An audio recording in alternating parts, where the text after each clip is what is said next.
I Hi everyone, welcome to the finals of the Collegiate Go League. Um, I'm here with Eric Lui, 1P from the AGA, and Hey Justin. oh, let me turn that off. That's kind of loud. Uh, Hold on. Wait, that wasn't live? No, we are live right now. Okay, But no, good. I just I had a follow it go off, so that's gonna be kind of annoying. But I don't think I can actually turn that off at the moment. But that's okay. So here we have UC Santa Barbara against UToronto. Both are actually pretty strong schools. We actually had a lot of strong schools this year.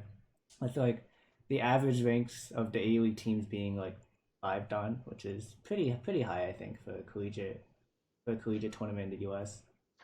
So here on the first board we have Stefan Hu 6 dan against Dan Gan 7 dan, and I think Stefan probably a lot of people know as X Hu from a lot of OGS and maybe some other. He's also a YouTuber, so people might be familiar with him. And then Genjaning is like he's also he when he was in the youth scene in North America, he won a number of I think of Venman Cup titles. So Yeah, he was one of the top players. yeah, and I think When you've played him a lot too, right? yeah, I played him a couple of games, but it's been a few years since Mm. he's been active. So I guess we can start with the commentary. I think they're about 29 moves in, so and start going over the beginning.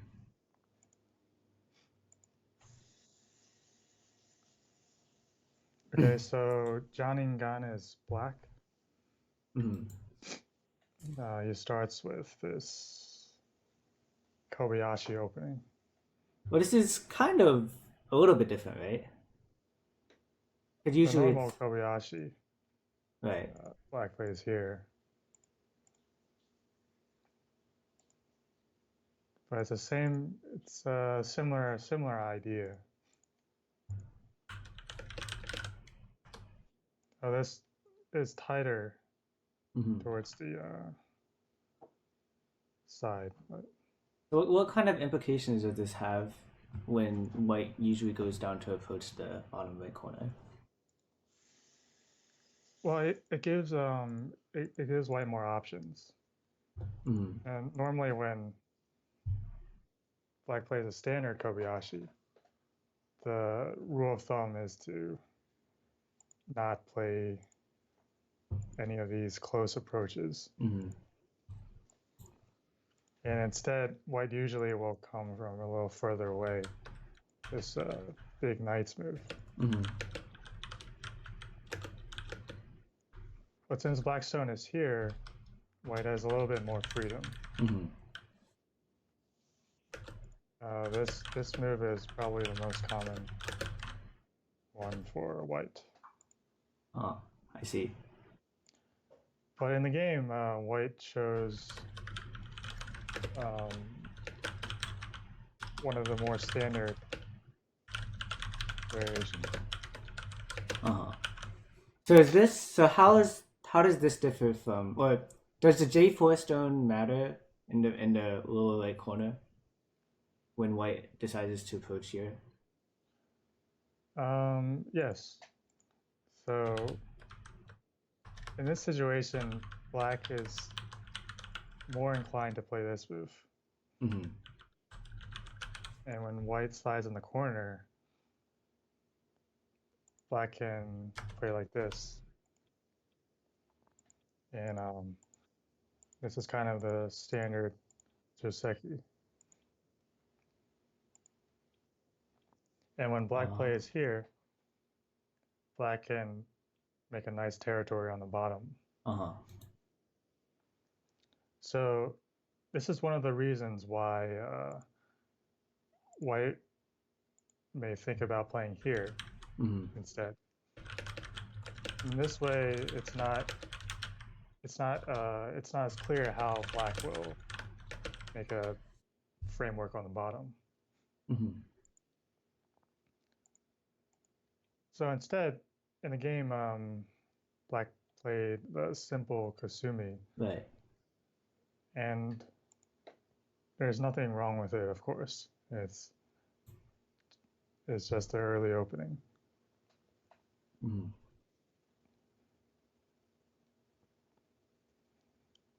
So here we have white playing the most solid moves in this local area. This peep is standard to make white a little heavy. Mhm.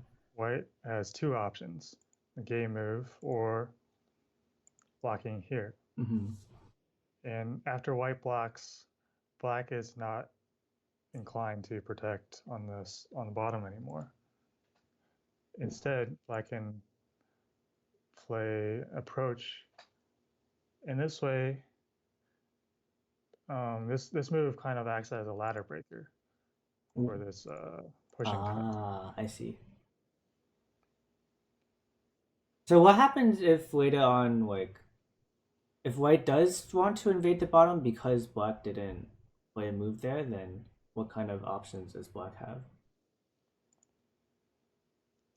You mean what options does white have to invade the bottom? Well, yeah, and then how would black respond? Okay, so let's assume black plays here. Mm-hmm.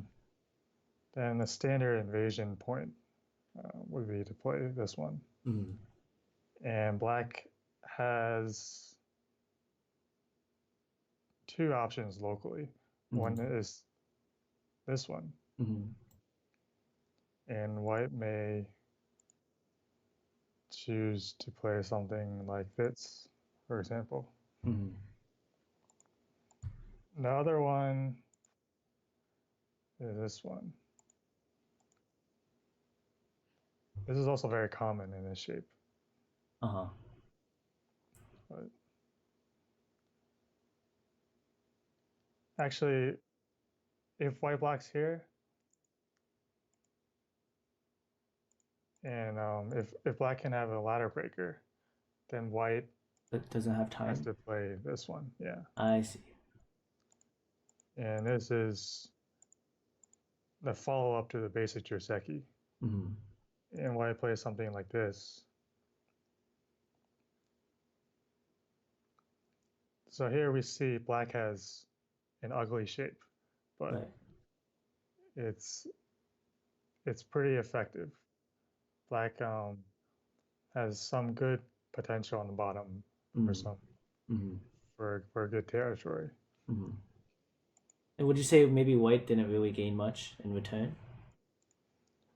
Well, I think it's still fairly even. Oh. White's knight's move on the outside has some nice follow-ups. Mm-hmm. So, for example, if black were to enclose the territory at the bottom, Mm-hmm. this approach is natural. Right.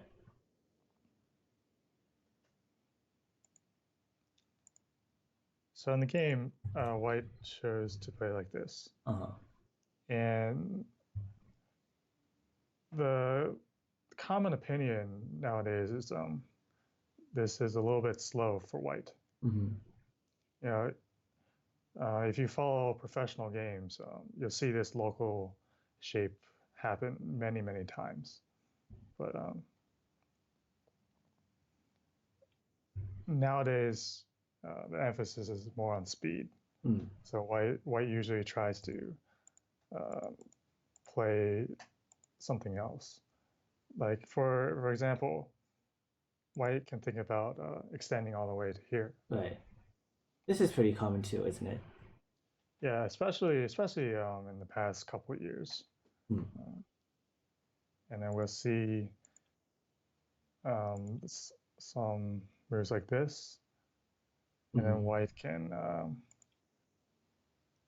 try to make his way across the board Mm. more Now, quickly. sometimes I see white will play S10 after black plays at the bottom. Is that considered too slow? That's a good question. So in this shape, black may include this peep. Mm. And if white wants to finish a Joseki, he will play here. Right.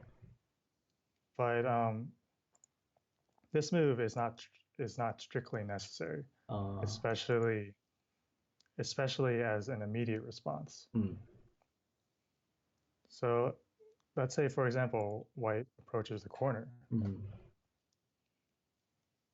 and if black thinks, okay, white didn't respond, so let's try to punish it.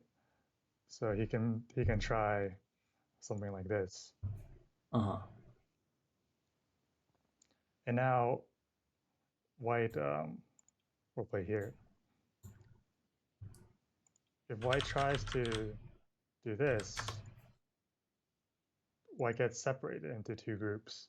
And that's definitely not Uh, good. that's a difficult fight Right. for white. So usually white is playing here, and then coming back like this. Mm-hmm. So as a result, we can see black gain some territory. But white is safe. There's Right. Very thick. there's not a whole lot of potential for black to attack white. Mm, So we can say this is another very even result. I see. Uh, we can say that white is not afraid of this variation. Mm-hmm.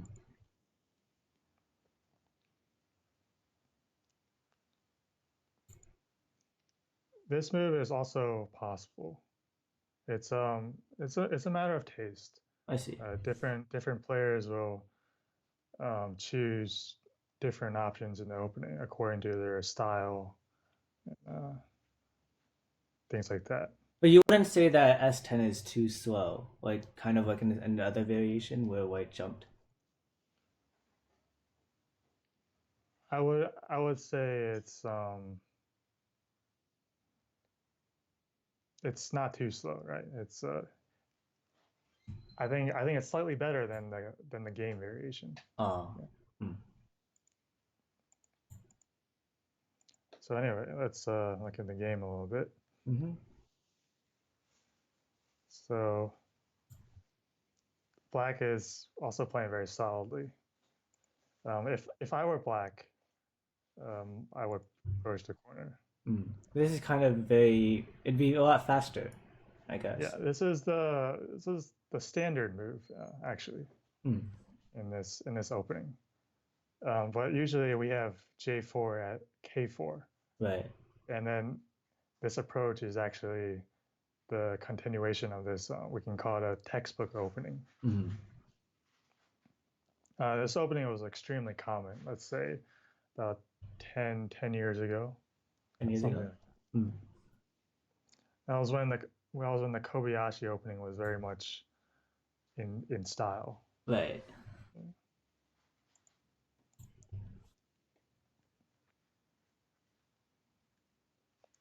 So white falls here, which is natural, nothing Mm. wrong with it. So here we have Ganjanin playing a slightly unusual move. Mm. Yeah, this one it looks a little bit. Uh, I don't know. It looks a little bit in a strange place. Like usually, maybe you would consider playing like C11 because you had the two space extension on both sides, right?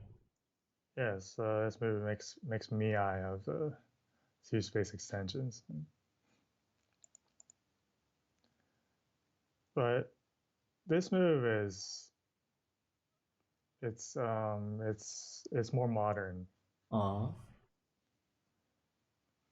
So if black plays the normal splitting move on the side, Mm-hmm. we usually have white coming from the bottom, Mm-hmm. and then black can play something like this, for example. Uh-huh. And if white chooses this variation, we see we can switch the order a bit, right? It's as if black played this move first, Mm-hmm. and then Right, and this is pretty common, right? yeah. So how does black decide the order of moves. Well, let's see. So if black plays here, white has several options. We see this one, see this one, or this one. Right. So if white plays this one, he can force black into the corner. Say we play this, for example. So if black is somehow dissatisfied with this, then perhaps he will not play here. And he may try to change the order. I see. So basically he can kind of guarantee the result he wants. Right. But then again, when black plays here, white has the same three options as before. So if this Joseki falls, we can say this exchange. What's your feeling? Personally, I think white comes out better. Yeah, I agree. This exchange is better for white. But then, white is inclined to follow up here now. Right. So.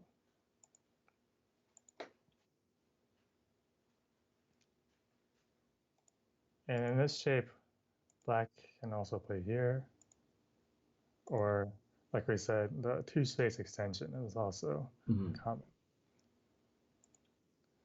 But actually nowadays in pro games especially, we don't see this very often. This sequence is standard. It's playable for both. Nowadays, everyone is trying to take as much territory as possible. It's very hog all the territory you can kind of meta, I guess. Yeah, we can say white is pretty satisfied with his variation because he kept the territory in the corner and takes Sente. Right. So in the game, black plays a little bit closer to the corner, the upper left, and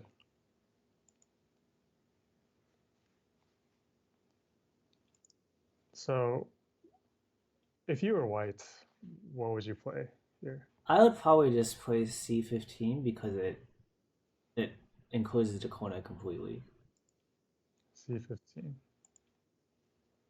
And then maybe jump at D2 or something. D2. That seems like a very natural flow. Very, very orthodox.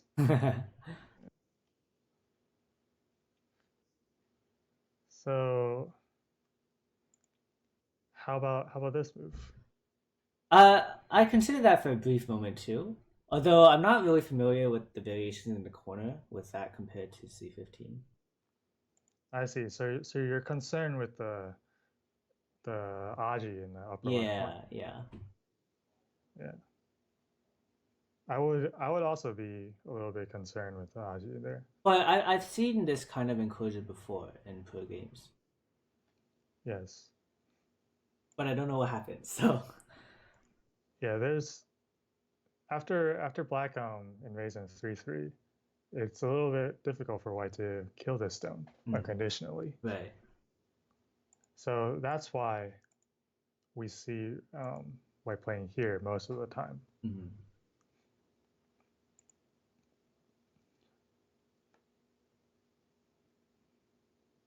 But then in the game, so in the game, white from the other side.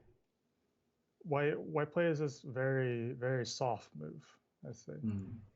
If white wants to play from this side, I think extend all the way. He should play here.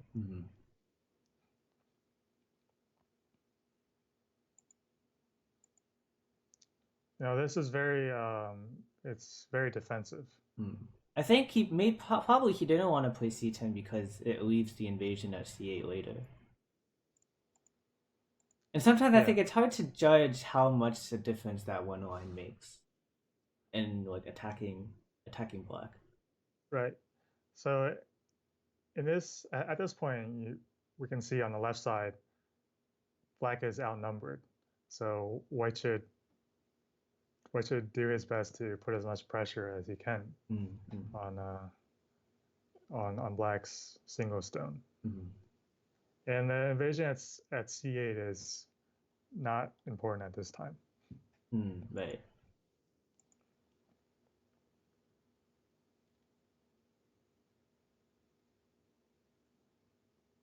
So black plays here.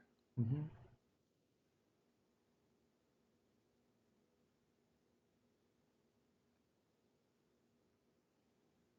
Although now it does feel like maybe c12 is a little bit over concentrated. Although it's very solid at the same time.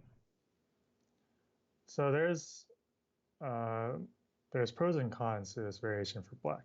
Mm. So after black plays this one, this wedge, white cannot really resist here. So if white goes along and tries to play this Joseki without the acting as if C11 C12 doesn't exist, Mm. we see that it doesn't quite work. If white were to play here, Right. Now we right, have now the two stones are dead. right. So in this case, white would have to give up an extra stone. Mm.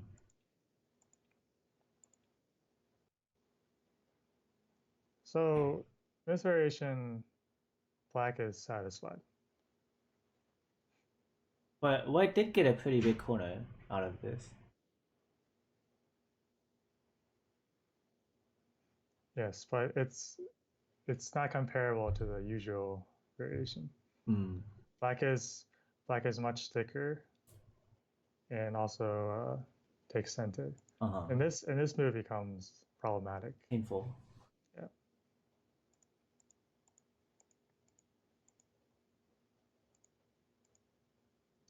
In some cases, white can play here, but Uh-huh. in this game, it doesn't turn out too well, I think. Uh.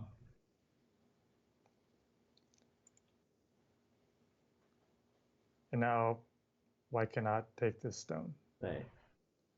Okay.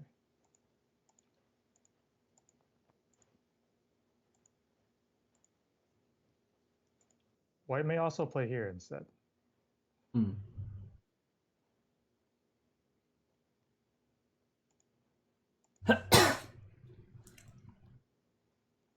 This may follow. Mm-hmm. Perhaps black will clamp here, Right. and then something like this. Mm. So now I guess black is trying to just reduce the corner a little bit and then take Sente to play another big move on the board. Yeah. Now c9 Right, now we can is see how not good. it looks rather soft because white can't attack black as effectively now. Yeah. If c9 were at c10, then black would find it harder to nuki Mm. to play away from this shape. Mm-hmm. So this block is understandable from white. Right. So in this variation, if we ignore black's c12 stone, then black has made a gain here. Uh-huh. Right, this shape is quite different from this one. Right.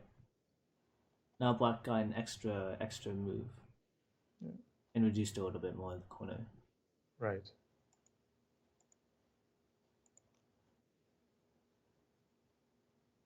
So really, white's only saving grace is that black is a little bit over concentrated now. Uh, But overall, black is not unhappy with this. mm. And black still gets sente to play on the last, I guess, the last big point on the board. Right. But this move to me is a little bit doubtful. Since white is already very solid in upper left, I can't help but wonder if black should play here instead. Mm.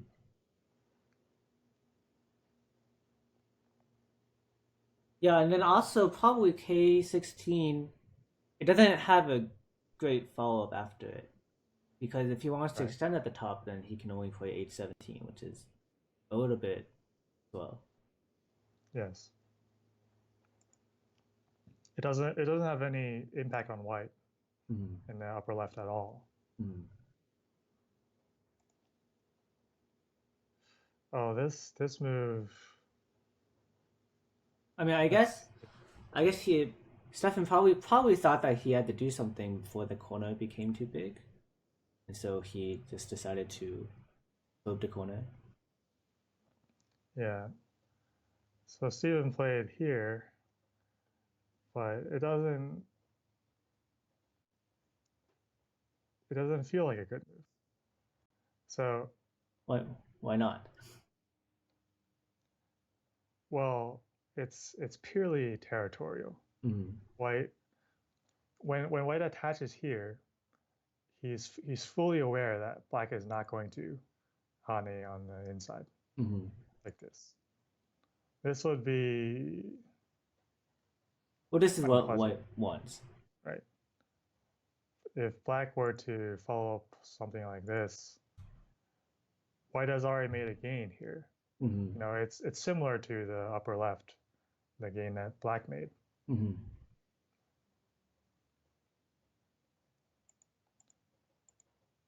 So black blocks from the outside, which isn't very natural. Right.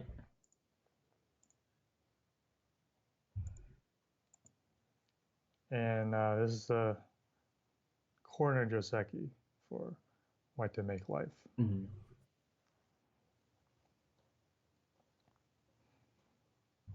So in this sort of situation, you know, we can see white is thick on the right. So he might think about playing something else, maybe here. Mm-hmm. How would you follow up as black Mm. in this situation? I guess like I might kick the stone and then jump with at like P11 or something. Right. It feels natural, doesn't it? Right. So let's say I play here.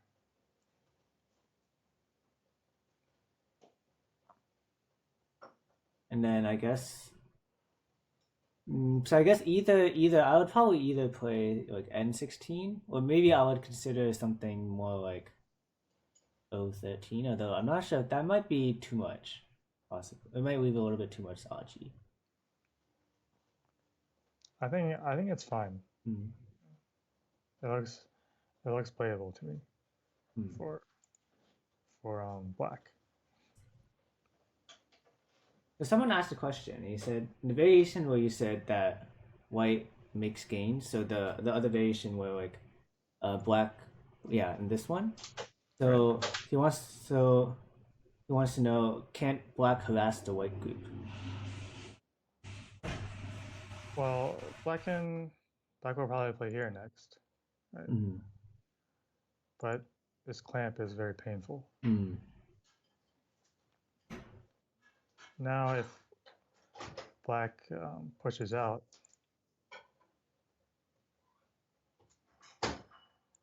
for example, like this, Mm.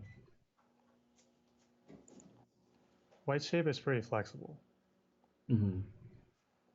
and after black jumps out, black's potential on the top has been dramatically reduced. Uh-huh.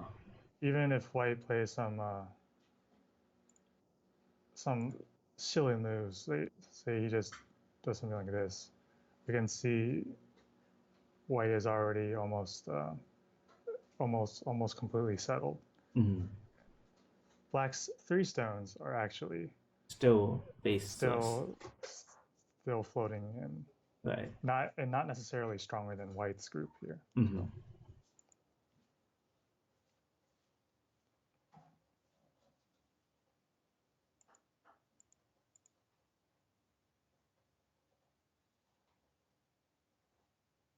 Oh, so we have another question from the audience. And so in the other variation where we kicked and then jumped, right? Right. So he wants to know, what if instead of extending from the kick, if white plays Q12 instead?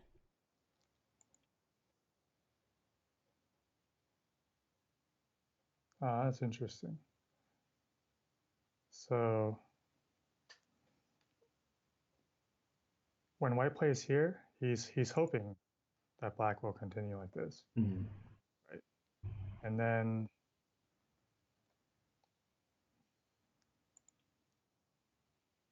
extending, perhaps. I'm not so sure this will work. Yeah, that one makes a little bit thin.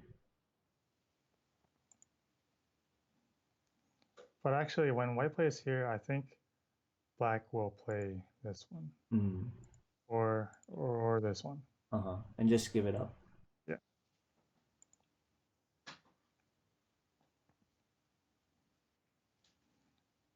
So in this result, we can see white was sticking the right side already, Uh-huh. and he just white is captured now points. even more thick Mm-hmm. and gained some points. But black's Q14 is very valuable, Mm. and black can expect to make a good territory on the top now. Mm-hmm. So I'd say it's conceivable for white to play like this, Uh-huh. but perhaps it's not ideal. Because he's kind of just adding to his thickness, which usually we hear that you don't want to do that. Okay, so I guess we can go back to the game for a moment. All right. So in this variation, Black also got Sente to get the nice jump at P11 to kind of complete the framework. Or add to the framework. Although, would you say that maybe the bottom left could be bigger because white is already solid on the right side? So you're suggesting something like this, for example? Yeah. Or maybe here? Something there.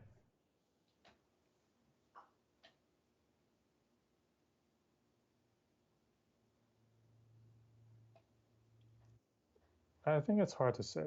Mm. This move by itself is pretty big, but how big it is exactly is Hard to judge. yeah we have to see in the future, right? Mm. Let's assume white plays here, Mm. and then black plays something like this. Mm.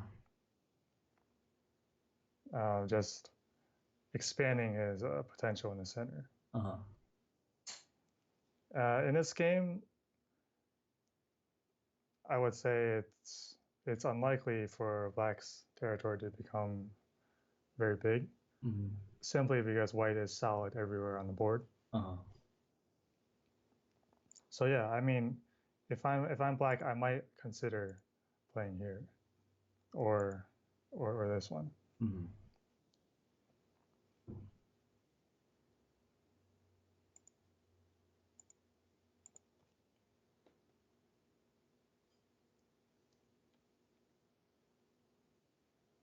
Wow. So Steven seems to be a very territorial player. Right. So now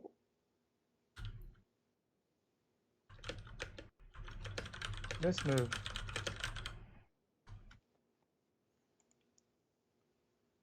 Black might want to try something like this instead. Hmm. Ah. Is this because is the center not, or is the value of f4 not worth it?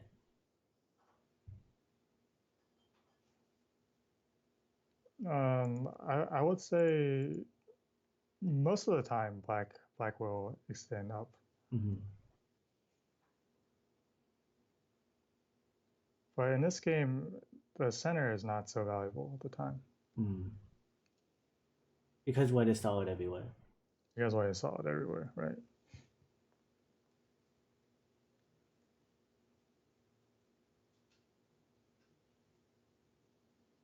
This move is just trying to do something.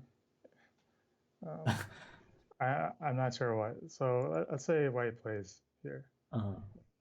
It feels like a reasonable move, right? For So white. right. So what can Black do on the left? I mean, is he aiming to do this? I don't know. It doesn't seem like there's much there, but I'm not. I mean, can Black consider How about cutting? Seems maybe complicated. it's playable, I think. Hmm.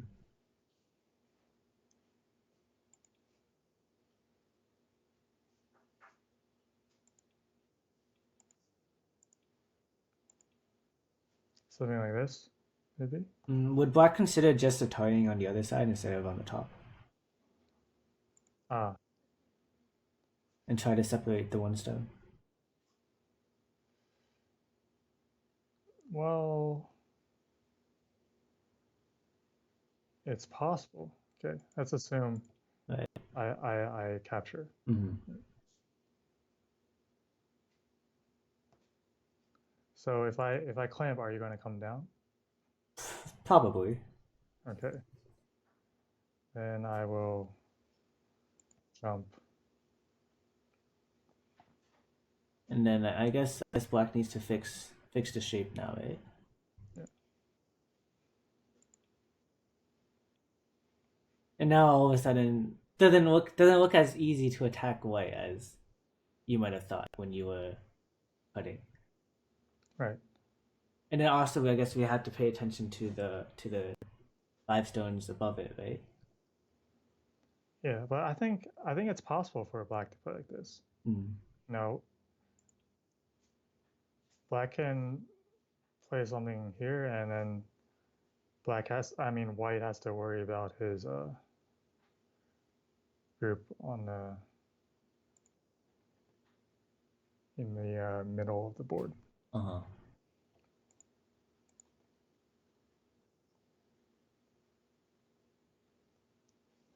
Of course, a danger with moves like this is that you have to be careful. Like White can try to resist. Mm.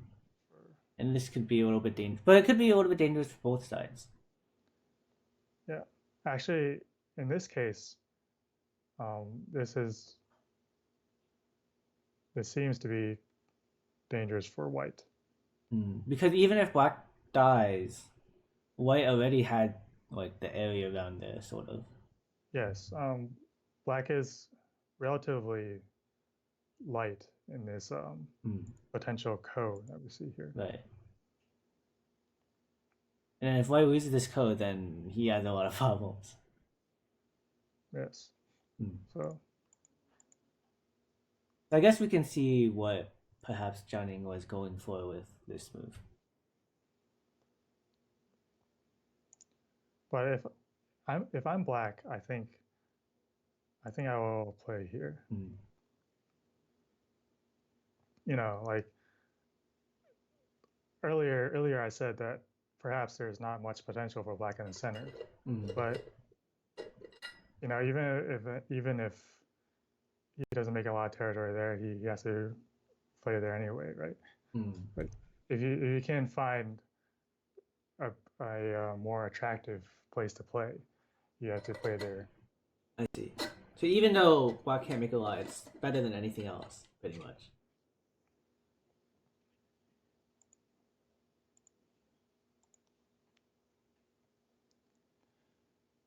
So this clamp is too early. Mm. No, I guess white's using it as a kind of probe, Right. you know, testing black's response. And I think it seems like black should play this. Mm-hmm. So would you say that white gains in that case?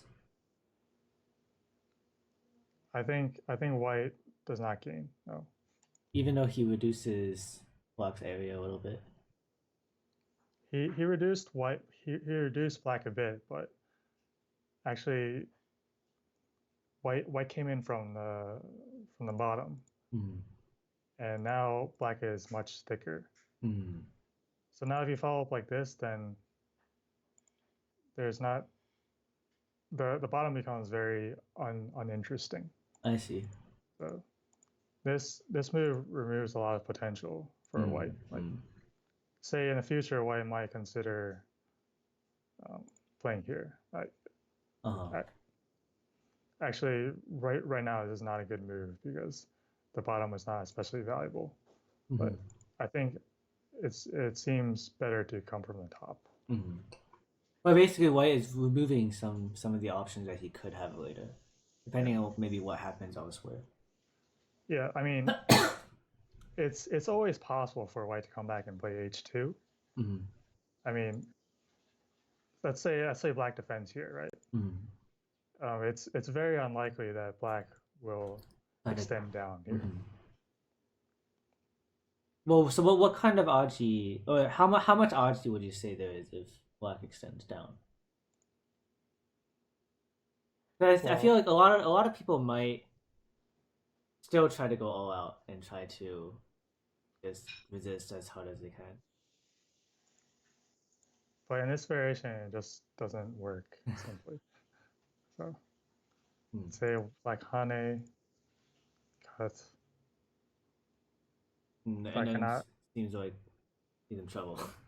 Yeah, black can't really resist. Hmm. Actually, um, why should Hane here? Mm-hmm. Actually, seems like black can't do anything now at all. Yeah,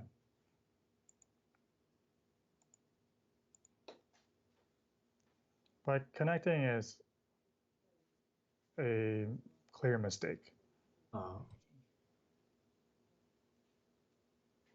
so in this case, white's nuki, but I guess if black had played h3, then technically white could just tanuki anyways, right?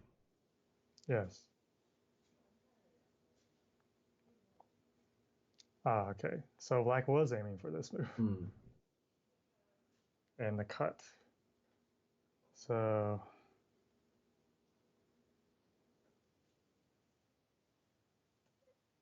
So like I expected, black was aiming to play these Ataris. Hmm.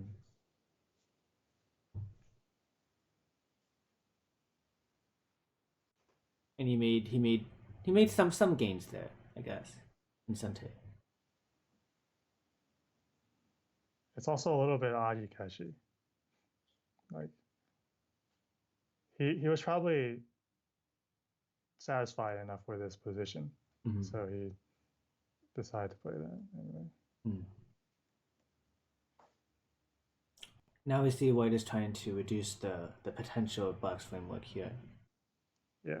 What do you think about this move? Mm. Well, so right now it seems to me black is very thick in this area, right? It seems like black can try to even just try to separate white, and then it'll be a little difficult. It also feels like maybe white is like white's going instead of trying to run out, white is going deeper in, so it's kind of a bit all in maybe. Right. So at this point, I think white should try to run out. For example, Not what really will be sure a how. good move here? I might I might consider attaching at the top somewhere. I don't know I if that mean would be here, very good. Maybe. and then what's the follow up? I have no idea. But that's my feeling. Like maybe I would do something there.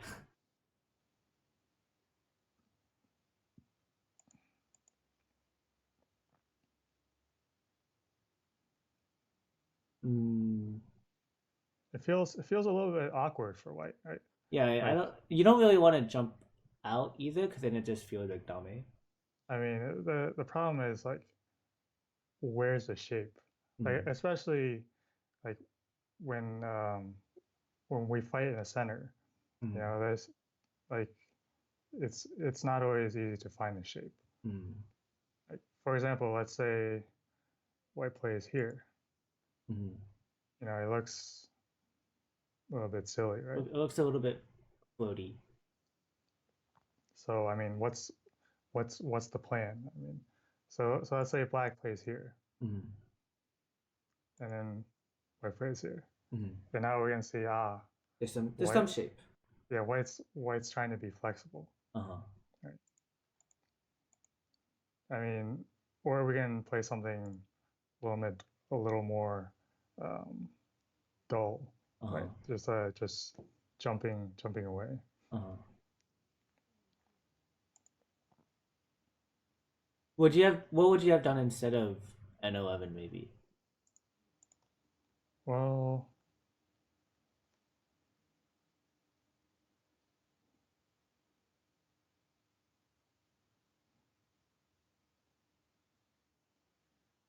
so I think white already made a gain with the clamp of H2. Uh huh.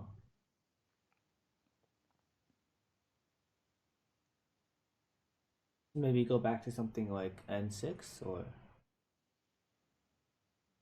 Around this. I think something like this would be good. Mm, mm. And now it's kind of like black. If black plays on the top, then white plays here. Right. Black And probably needs to respond. if black responds, it's it's black is very uncomfortable. Mm.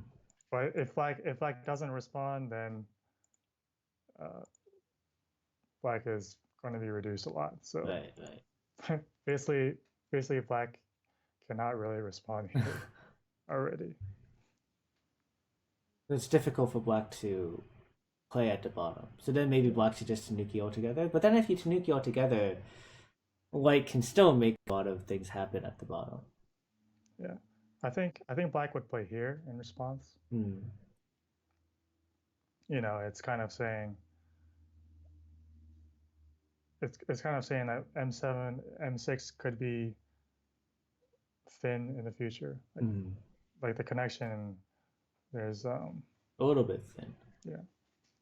Basically, like when the opponent plays thin like this and you defend like this, then we can see like M6 has already served its purpose. Mm.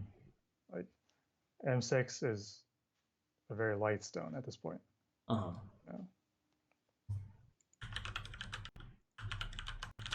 Now, if black plays here, then basically it's kicking the ball back to white. I see. So I, it kind of comes back to that problem of like if there's no good move in the local area, then just Tanuki somewhere else. yes. Mm.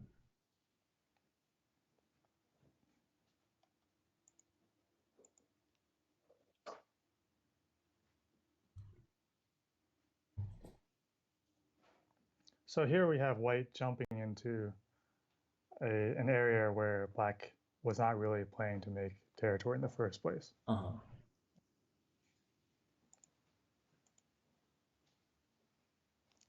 like, so expanding on that, say I play here, like black is certainly not going to play here like anytime soon.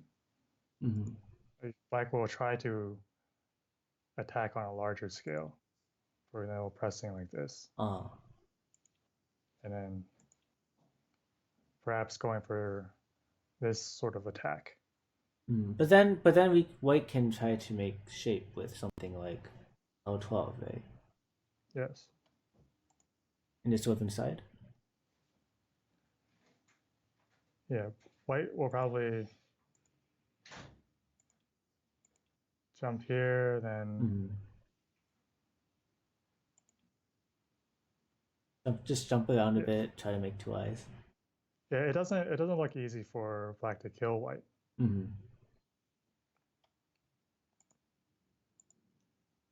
But would you say then that's satisfactory for white if white was inside?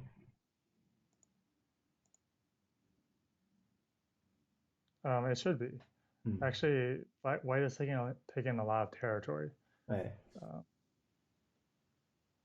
so black's Comey would be a burden if Mm. black can't get a clear profit from this Mm. attack. Mm.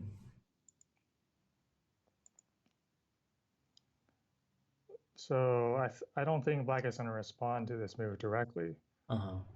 He might play something like this, right? Mm. And try to just attack it altogether.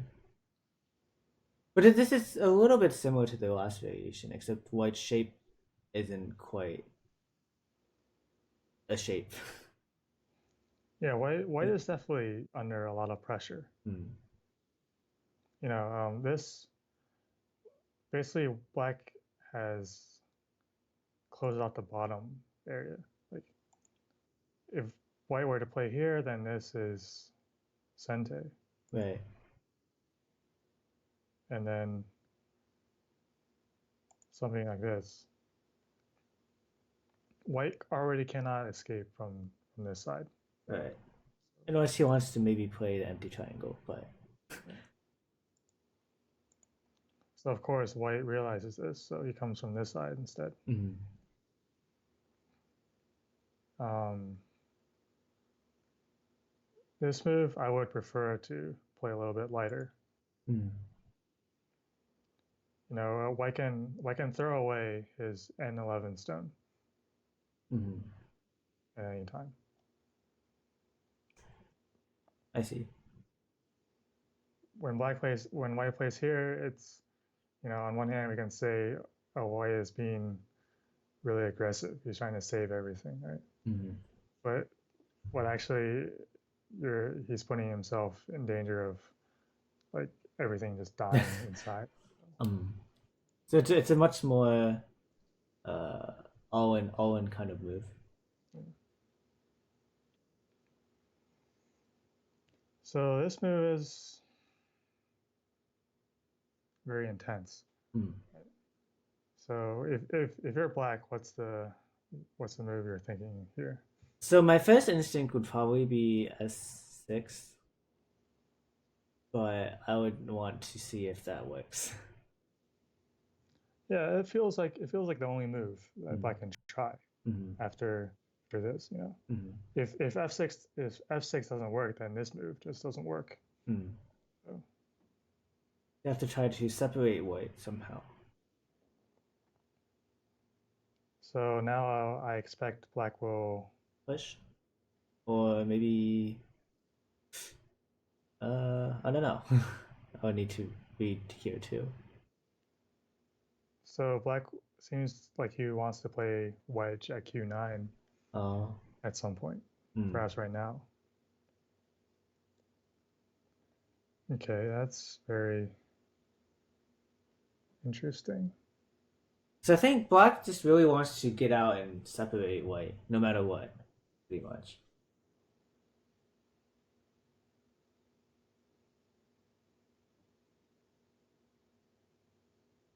But we were saying earlier how white shape here is very solid, but how much RG is really left in that shape? if something like what we're seeing can happen. Yeah, so actually, black is showing us that um, there's actually still something he can do. Mm. So this is probably another reason why white doesn't really play this shape that much these days. So When it's slow and still has some aji in it. yeah, basically.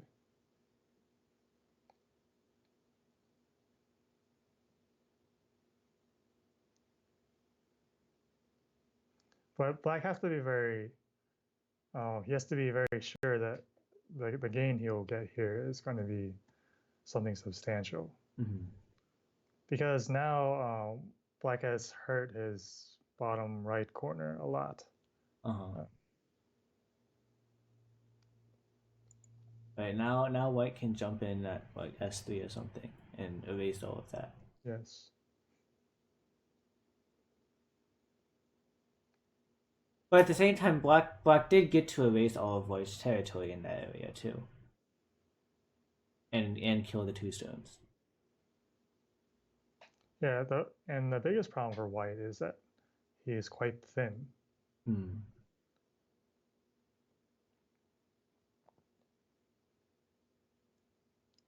This move feels like wishful thinking. I think because this move is a sente, right? So we can play here instead.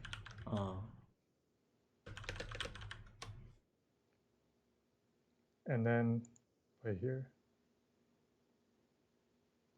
And now white is pretty much all connected.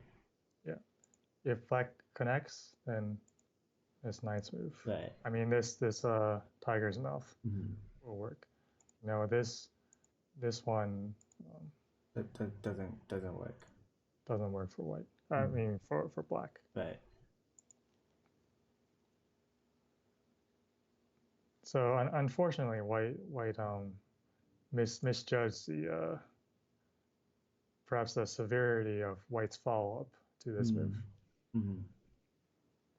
But he probably thought that black would respond to this, right? He was obviously hoping for something like this, and then coming back here.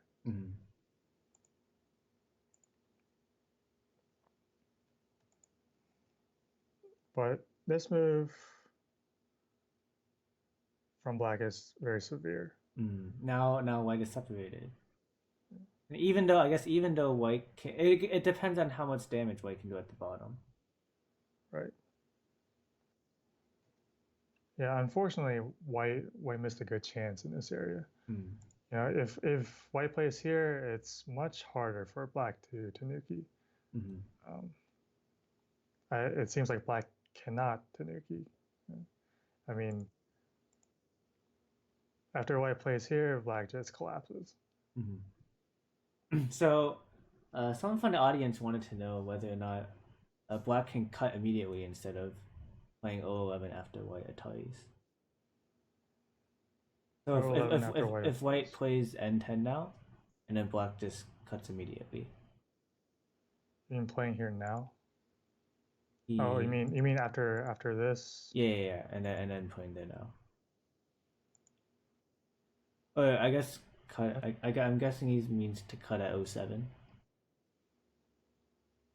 Oh, I see. Then I will play here first. And this is definitely sente against the bottom, right? After white blocks, then and this will work. Right. Okay.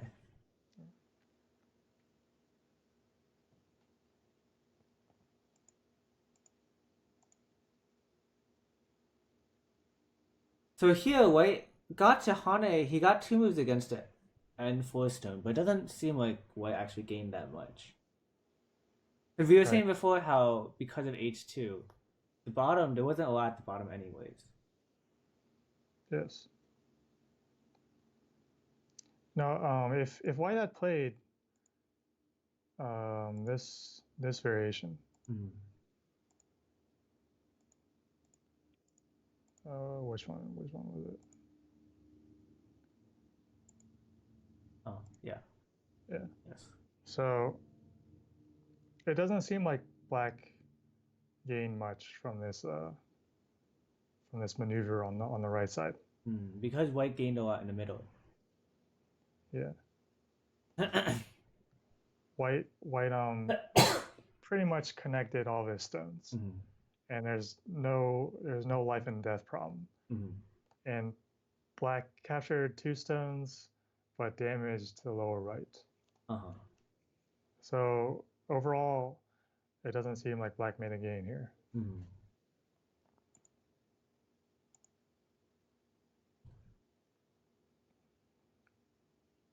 But in the game, it's a different story. Yes, after playing N10, white seems to be in trouble.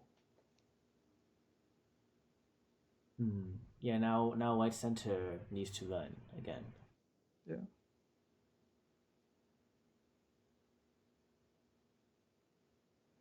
And I guess This you can is see in terms of territory, white didn't actually have a lot on the right side. So black got to gain territory, reduce territory, and get N10 all at the same time. right. And now white has a struggle for eyes in this area. This move is a little counterintuitive, right? It like the first feeling would be to play around this area. To fix the cut. But this move is better than this one for 2 reasons.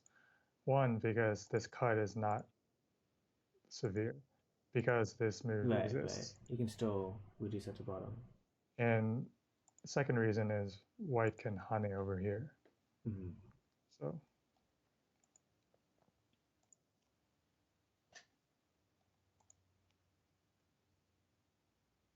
So black defends that problem. And white jumps out.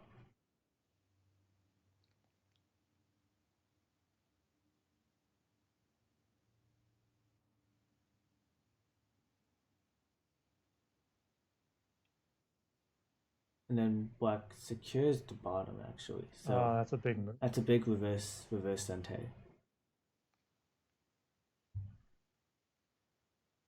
So what happens if white doesn't spend a move at Q4 to completely secure the group?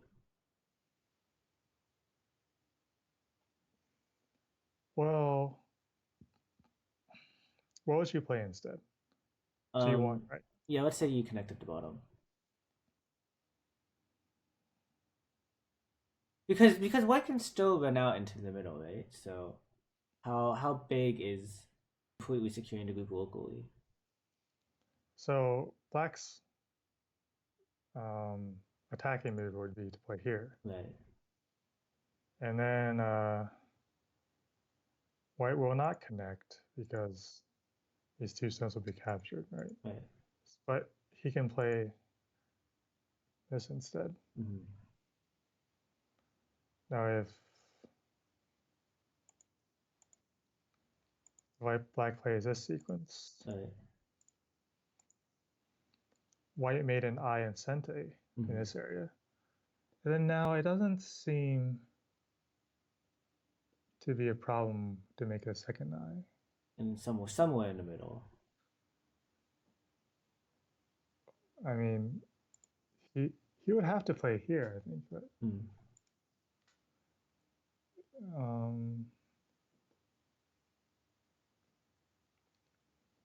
yeah, there's still potential for black to get some kind of double attack on this group and black's and white's 3 stones at the top.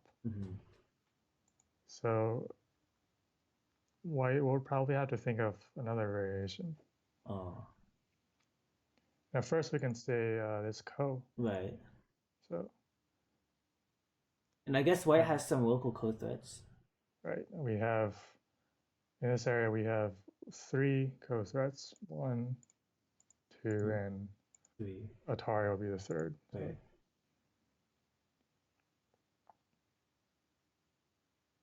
But of course, if black does manage to win the code, then white has no eyes at all. Or maybe like half an eye. So maybe white can just connect. Hmm. And then play this, and play here. And now it doesn't look like a problem for white to make two eyes. Hmm. So would you say this is worth the value of getting G1? Definitely. I think white missed another good chance here. Hmm.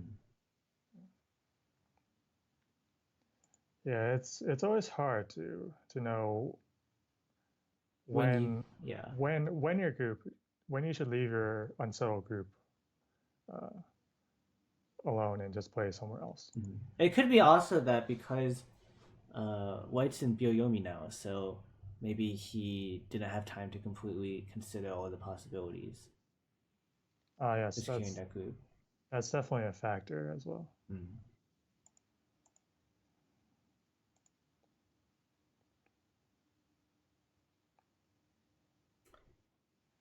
So Oh this wow. move seems to be working. If white cuts, then white has a liberty problem. Right. Uh,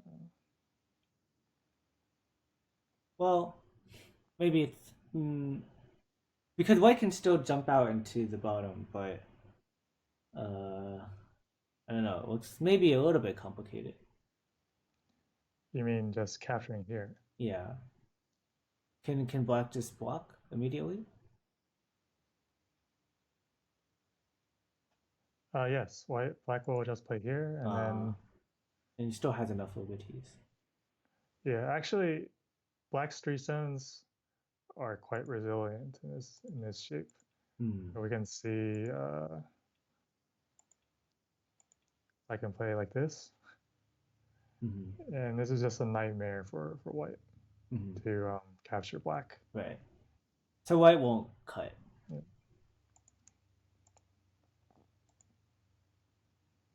But that's a substantial gain for black to Right. play here. Right. We can see that black's black's attachment at c7 had a nice follow up. Hmm. So this was perhaps black's plan all along. Hmm. It's a pretty severe reduction into the corner. Yes. Do you think is it possible for White to take at G1 instead of connecting at D3? Yes. I Hmm. think white will This extent, play like yeah. this. Is that bigger than uh just connecting at D3 then? Yes. Hmm. So so this Atari seems to be a Bad mistake. bad timing. Yeah, he uh, somehow he didn't realize that white should take, and that's That's huge. clear. Yeah, it's a clear loss for black to play like Hmm. this. So, But it's too bad White missed this opportunity. Although in terms of the overall points for both sides, uh, does does Black have a clear lead? Because White did take a lot of territory early on. Maybe now is a good time to count. count. Yeah. So let's start with white. In the lower left, let's see, white has around 15 points at, Mm-hmm. at least, at Mm-hmm. least. And then the upper left, we have 13, maybe 14 points. Mm-hmm.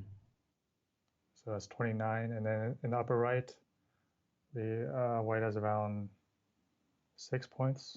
Mm-hmm. So 15, 29, 35.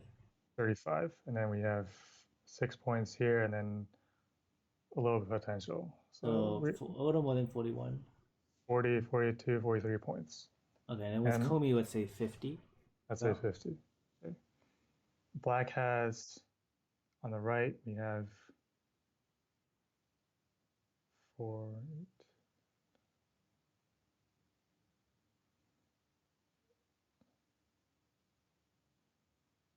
17 at least. 17, 18 points, Mhm. something like that. And on the left we have, say, four points, Okay. So 21. or 5 points maybe. Uh-huh. Let's say. So 22. 5 plus 18, that's 23. 23. On the top we have, say, 6 points. Mhm. So about 29, maybe, let's say 30, maybe. 30. Yeah. And then the bottom. Actually, the top could be much more, but because being conservative. Mhm. And then the bottom we see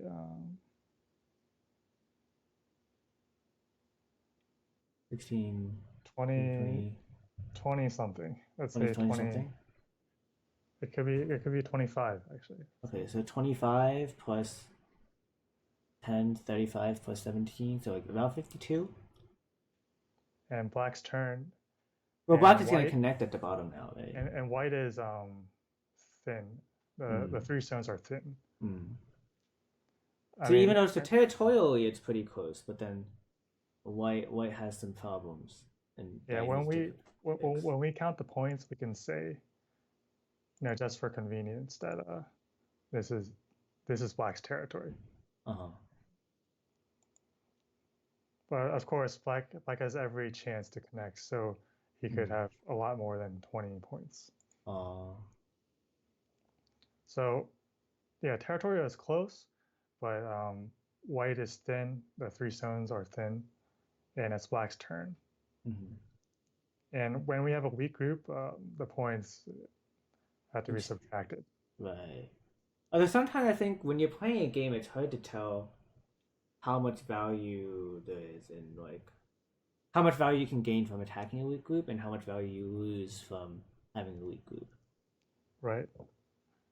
I once read somewhere that a weak group is minus 30 points. Wow. That's what that's Wow. what I saw. But I'm not so sure that's accurate in this case. So now black is trying to attack and also convert the top. Yes. So it looks like white's chances are getting smaller and smaller in this game. Mm-hmm.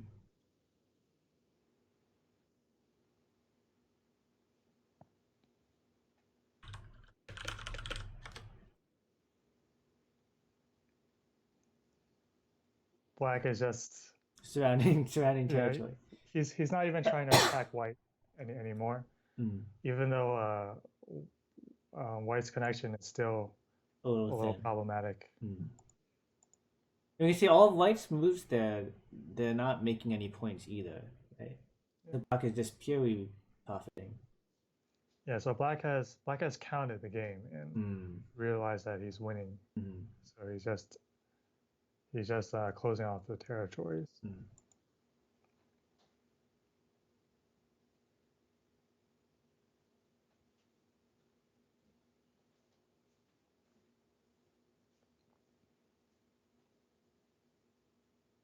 And then he finally came back to connect at the bottom.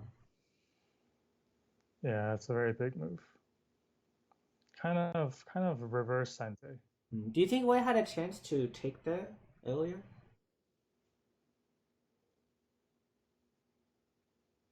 Hard to He can say. take right now if he wants. But Black wouldn't Tanuki, right? yeah, because he's winning and he can afford to. Yeah, I think he will answer.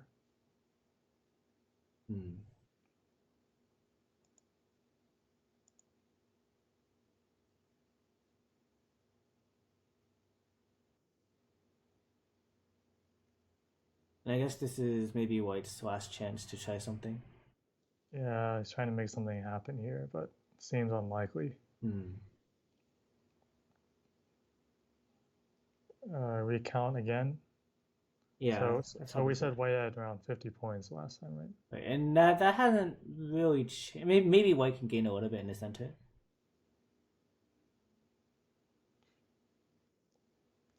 Why does it seem like white has less than before? somehow. I guess. Well, black reduced the top left a little bit. I think that was pretty much the only difference. I mean, it doesn't seem like white is anywhere close to 50 now. I mean, it seems like 40 something would be generous. Well, 40. Well, we added in Nakomi too. In Uh, 50.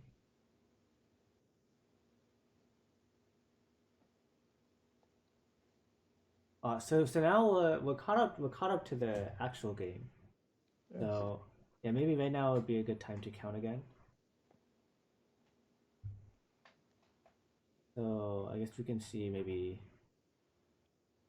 14 in the bottom left. Uh, Upper left, let's say 9, 9. and we 6 in the upper right, right? So that's 15 plus 14, say 30. 6 in the upper right, 6 on the lower right, 6 plus, 6. let's say 8 maybe.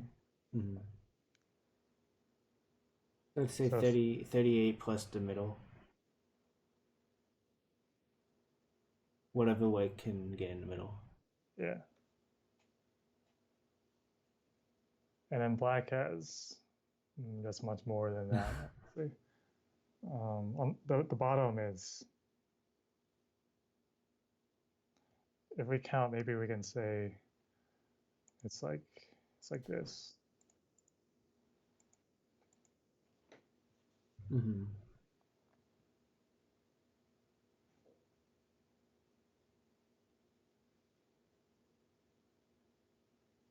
Maybe Black has around 30? 33 maybe, 32, Right. 33. 30s, and then 4 on the left. So maybe 37. Then the right side is maybe, We said it was around 17 before. yeah, something like that. So it's already 54, then plus the top. Yeah, it's a big gap at this point. Probably about like, would you say 20 points? 20 points on the board. Yeah. Or including Kobe. Oh, including Gomi. Yeah. So I guess white kind of missed a lot of opportunities. Like at once at the like even small opportunities, like the one at the bottom, the one in the center, to kind of secure the groups. Yeah, White's overall strategy was to basically take all the territory first and then erase Black's influence. But it seemed like he was a bit too defensive at some key moments, decisive moments. Yeah, I think part of that might just be the time because he has been imbuing me for quite a while, and Black still has a lot of time remaining. Yeah. So what would you say is maybe the overall lesson from this game that viewers can take away?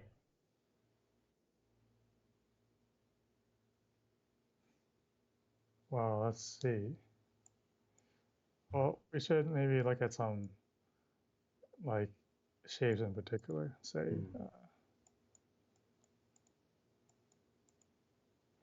I think the upper right is the first key decision. Like, how should White invade this area? Like, you know, like just taking the corner, it's fine. It's kind of like Lee Chang-ho style at its peak, right? Just settling the shapes and then erasing. Yeah, and then erasing. Yeah. But you know, like he had the kind of strength where he could balance the game like perfectly. Like he knew like after each Joseki, like just how much he was winning or losing. So that was his special talent. But you know, for us, it's like we played Joseki and we're like, okay, I got some points, you got some influence. Uh-huh. We'll say, yeah, it's somewhat even, right? Uh-huh. Yeah. But here we see white basically just he just doesn't want to fight, basically. So I guess it comes down to that judgment ability being very important. Knowing when you can afford to take points and then when you need to maybe press a little harder. Yeah. Like here, this this sequence in the lower left is actually another it's actually one of Li Cheng's favorites, Mm. especially during its prime. Mm-hmm. He would play this sequence.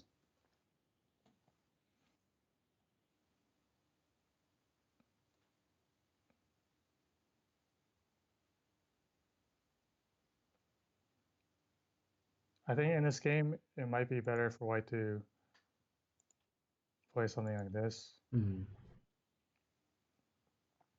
Take Sente to play something else. Right. This jump is usually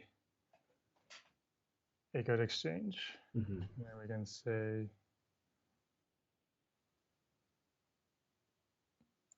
here maybe trying to reduce black, Mm-hmm.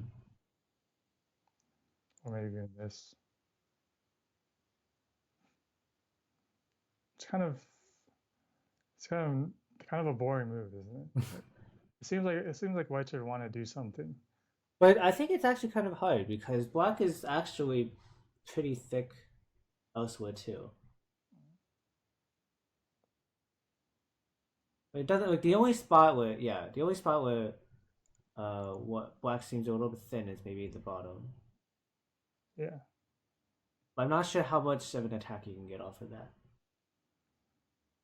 So in the game we can see maybe white should try to play here. Mm. Just going for it, right? Mm.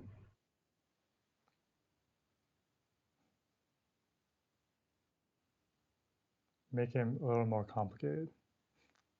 I guess maybe the problem is maybe white played a little bit too slow in the beginning. I think we saw that black was able to get Sente after a lot of these sequences to play like a big move somewhere else. Yeah. Both in like the bottom right side, the upper right side, the uh the top left side. So maybe white should have maybe chosen some different variations there. Yeah, I mean, I can't say for sure that white sequence here is not very good. I mean, this move is my first feeling. Mm. Just because, black already has extensions on both sides. Mm. So to me, I feel like white should try to be a little bit more aggressive. Mm-hmm. Like even this, for example. Mm-hmm. Like if white plays here and you're black, how would you respond? Honestly, I'd probably end up just playing I-15. R15. Okay. Because this is kind of like what we went over before. Even if white kills the stone, white was already thick there before. Mm.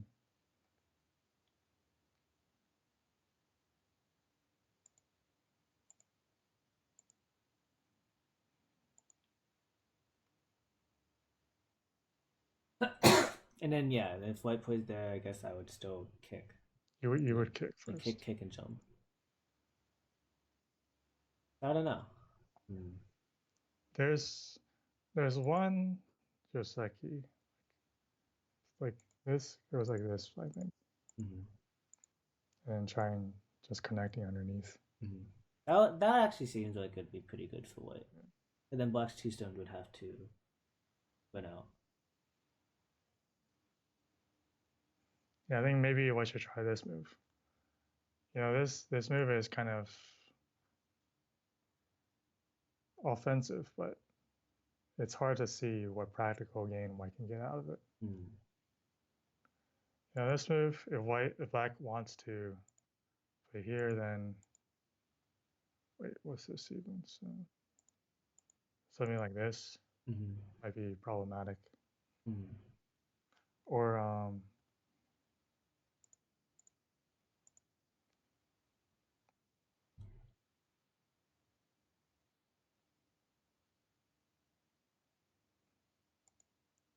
this one should be good. So Because what would happen here? white has a ladder, so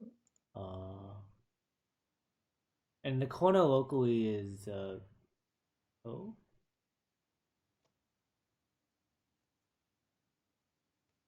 it's a ko, yes. Mm. Several ways to make ko. Right. You can play here, You can cut. You can hane. and ko like this, Mm-hmm.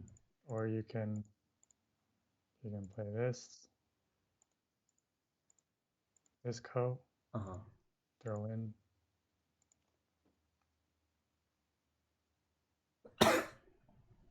Yeah, black is usually trying to avoid these variations. Mm-hmm. So that's why. So that's why black will extend. Will here. I see. So then playing this attachment and this exchange is kind of like a finesse. Mm. It's a nice order of moves. Right. Then you can connect underneath. Mm. Yeah, this seems like a pretty decent variation for white. Yeah.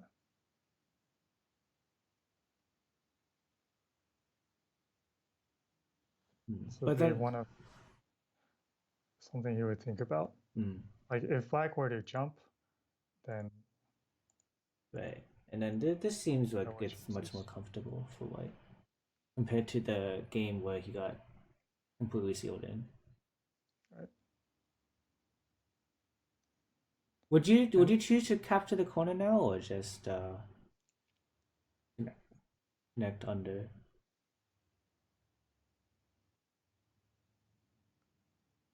White wants to connect under. Like, Mm-hmm. white can capture the corner, Mm-hmm. but black is happy enough with this. Right? Mm.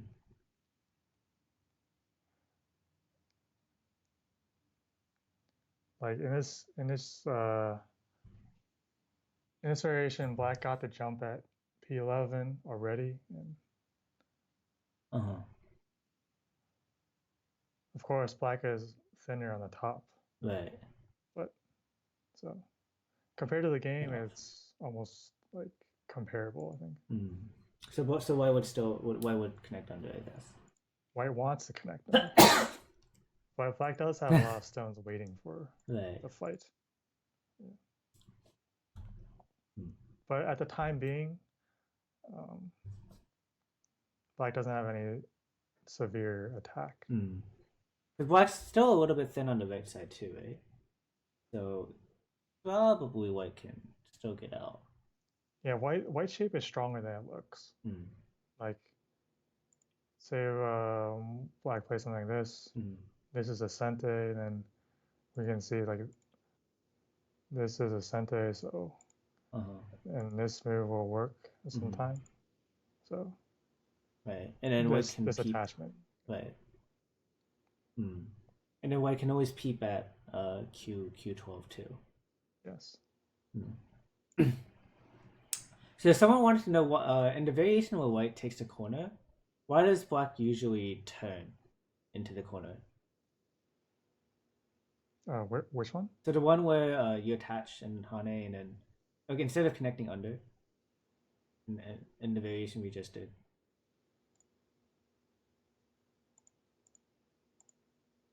You mean this one? Yeah. And so if you capture the corner here, and then black extends, and then so why does black play S18 instead of just I guess instead of just blocking? Yeah.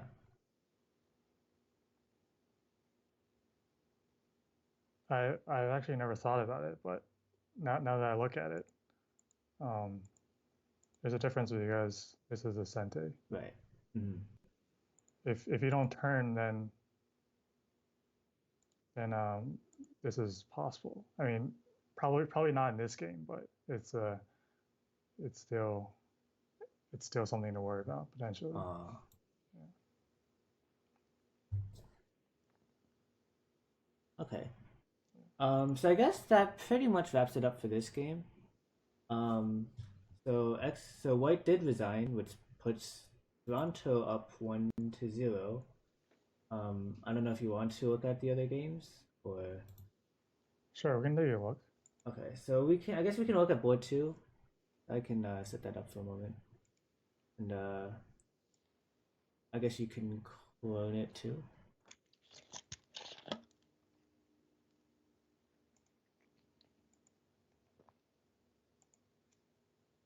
Run. Okay, let's see.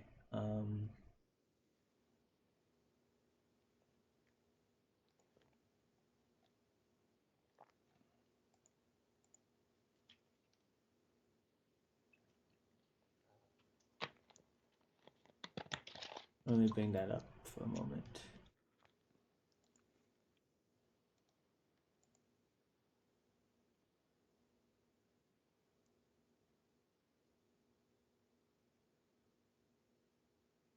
Okay. All right. So UToronto is white in this game. Yeah.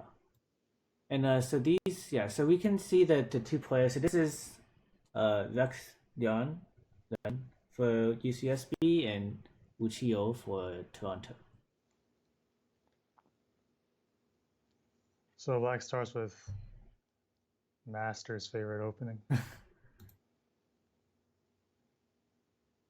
This is one way to play against it. It's basically it's saying that black's move here is not scary.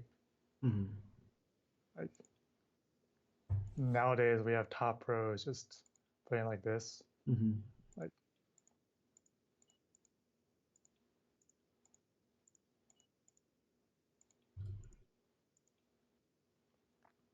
so basically the theory is like white is trying to play everywhere across the board while black only has one framework. Mm-hmm. So right. In terms of speed, white is not unhappy. That's mm-hmm. basically why he wants to play this. Mm-hmm.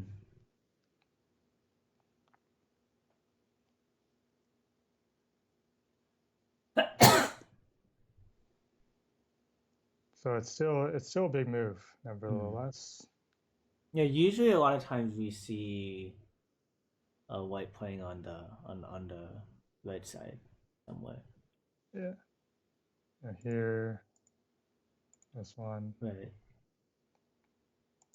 Mostly here nowadays. Yeah, I think I found that a lot of people don't play R10 anymore. At least in professional games. Yeah.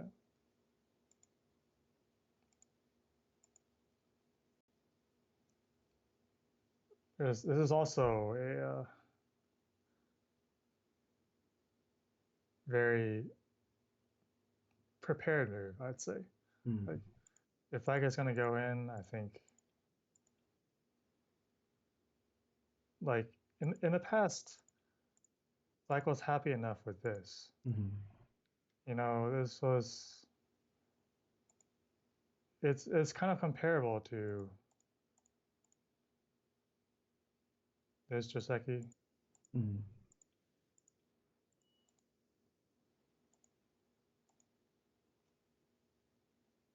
But for some reason nowadays, black is being really aggressive and not giving white the territory in the corner. I mean, I'm not so sure why. I mean, I've never played this before myself. So right. F3 isn't very common, I don't think. Yeah. But also, there's still some Aji in the corner after that, right? Maybe not. Never mind. So here, I mean, it's more common to either play here or even this is possible. Mm-hmm.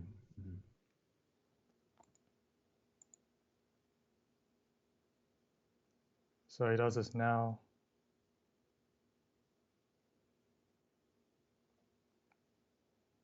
Mm.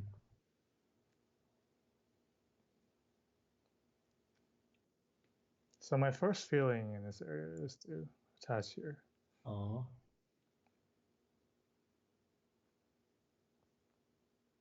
So I guess if I were white, actually I'm not really completely sure what I would do. My first instinct would be to play something like c5, but it seems like black can get a lot of forcing moves, Right. and maybe it's a little bit painful.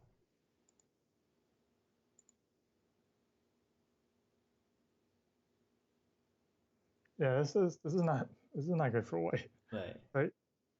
Like we had to realize this was white's 3 stones against 1. Like black already played away once, right? Mm-hmm. And yeah, I mean to play away once and then get this result, it's Not satisfactory. White cannot play like this. Mm-hmm. So I mean this is the feeling for the shape, I think. Mm-hmm. How would you say you kind of develop this feeling, the shapes?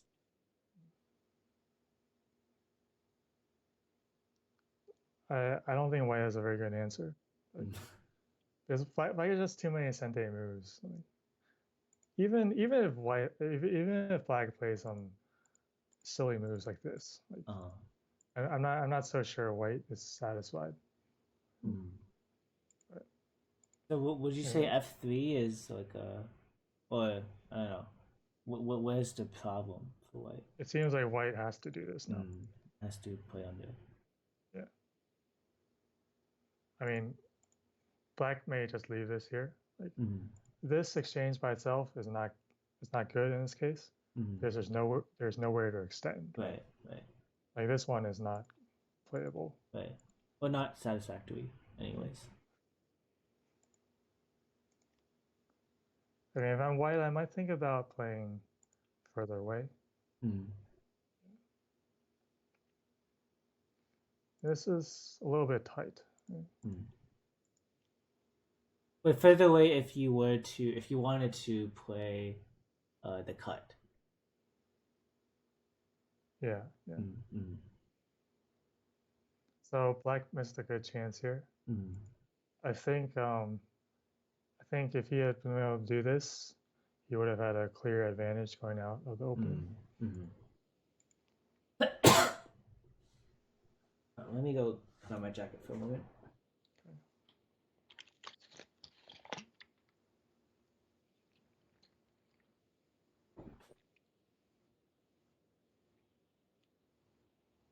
Okay.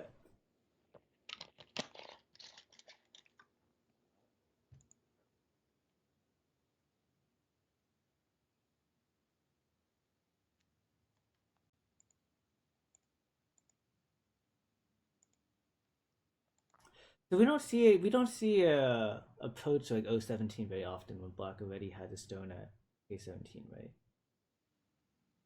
right? Yes, that's right. Although maybe because white does have F17, maybe he thought it's doable because he can attack the one stone maybe. Yeah, that should be his plan.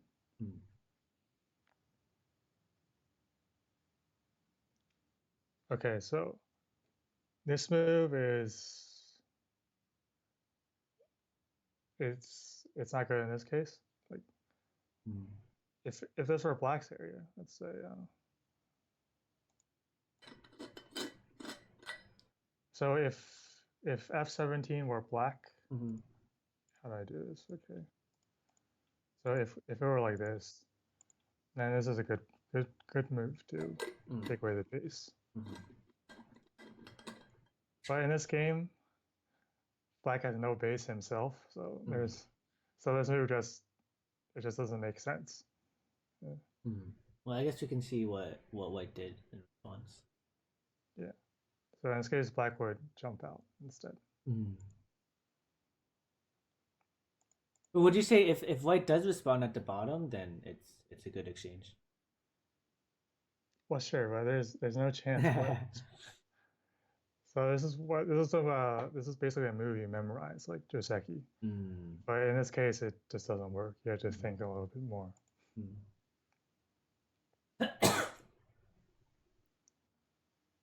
And this is interesting. I mean, Probably, if I were white, I would just jump out. yeah, just jump out, Because black doesn't really want to play at h17 anyways, right? right? It was kind of cramped. Although maybe white figured that black would jump, so then it kind of encourages white to jump out too. Yeah, but that's just not a good idea, right? We can imagine you play here, I jump, and then you do this. Mm, This good exchange for black. mm, mm, Center is very important mm, at this time.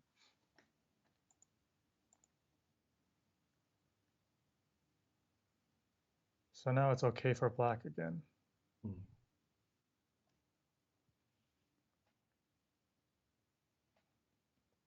Seems a little bit early, but I mean, I would want to jump again, Mm. or maybe peeping first.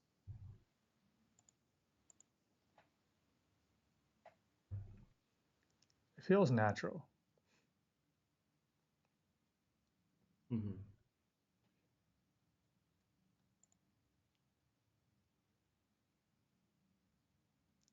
This one, white cannot, I mean, black can't really expect white to just let him make a base of something. Mm-hmm. So not like the last game, like or it's similar to the last game where white could just lock him into the corner. Yeah. But white has so many stones around that he will choose this variation, Mm-hmm. taking the outside, which is bigger. Mm-hmm.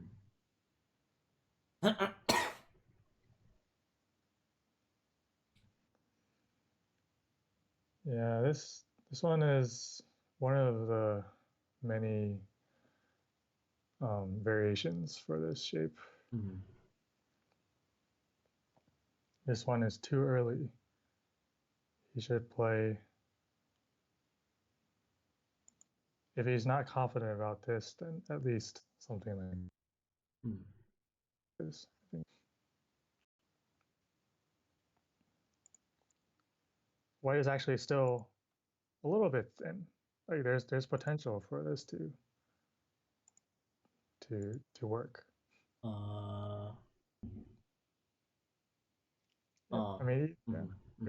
there's that potential. Like when black becomes thick on the outside. Mm-hmm. Oh, Then he can move that stone out. yeah,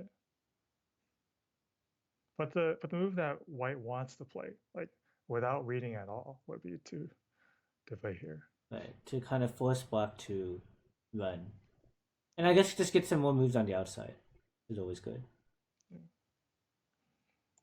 This one, after black descends down, white is thick. I mean, white is thin, and black is thick. Uh-huh. So,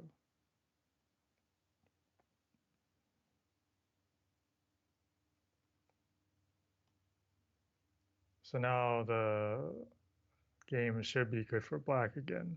Hmm.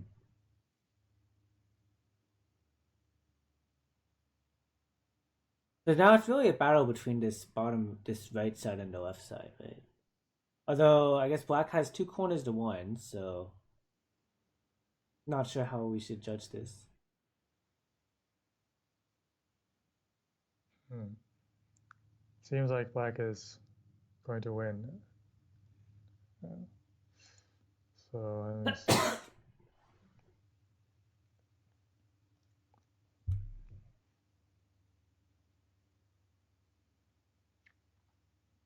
Yeah, I mean, after white plays here, I feel like black is going to win this game. Hmm. But I, actually, it turns out that black won this game by time.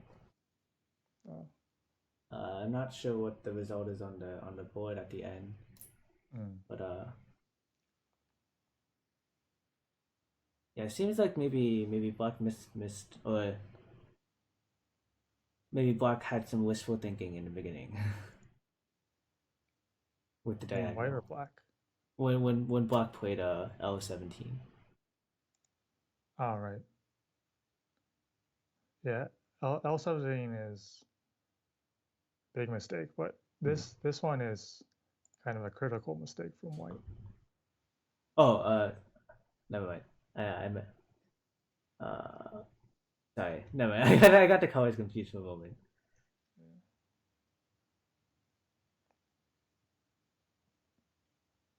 Like a simple corner invasion like this, it's kind of like, it looks harmless. Like it's Mm, just one move. mm, But actually it changed like the shape of the entire game. mm. Because now instead of white getting the cap, Yeah. black got the cap. Mm.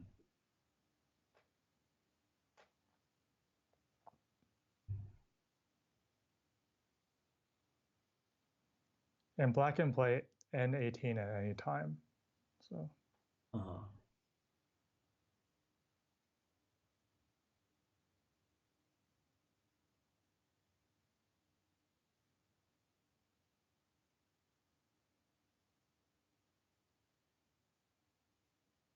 I'm wondering maybe we should just skip over to the third game because now that the series is tied 1-1, okay, perhaps let's do that. perhaps we should just skip to the third game.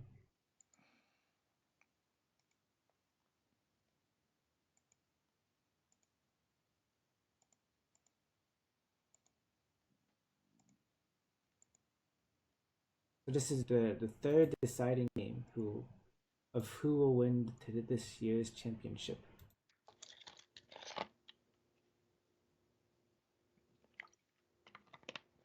Let's see. Give me one moment.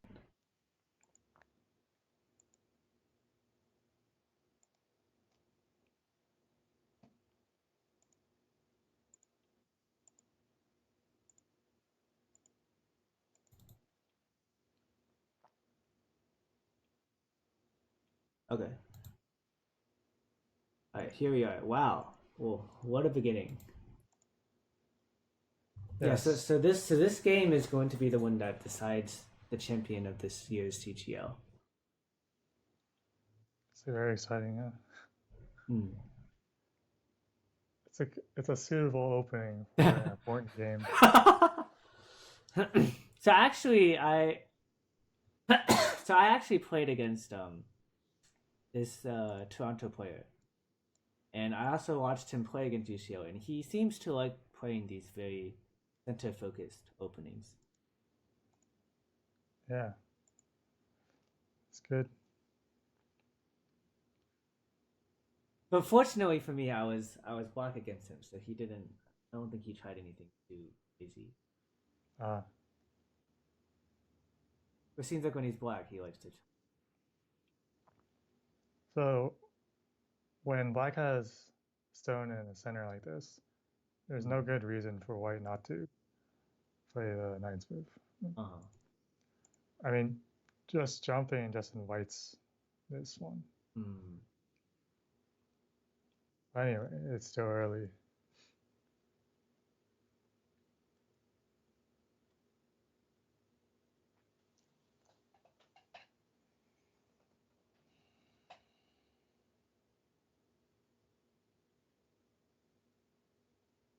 I know for me personally, I get very afraid of these kinds of openings. They're very they're very intimidating if you don't know if you're not good with handling big moyos. Really? Is that the word you're looking for, moyo? Like, Or I feel framework like I frameworks. feel like when you play weird openings, it needs to like fighting, a lot of fighting. I think for me, I usually like to just back off and then try to erase it later. But sometimes the erasing doesn't happen in time. Yeah, you probably try to like you try to make it more standard, right? Like you Mm, play standard stuff against the unusual moves, right. and then hope that hope that your standard moves prove superior Hmm. to their wacky ideas. But sometimes, I mean, I don't know if that's always a good idea or not. I know. I think no, I think it's a sound strategy. What do you usually do when you come across wacky moves? Well, sadly, it doesn't happen all that often. But I just try to, I just play the board, right? Mm.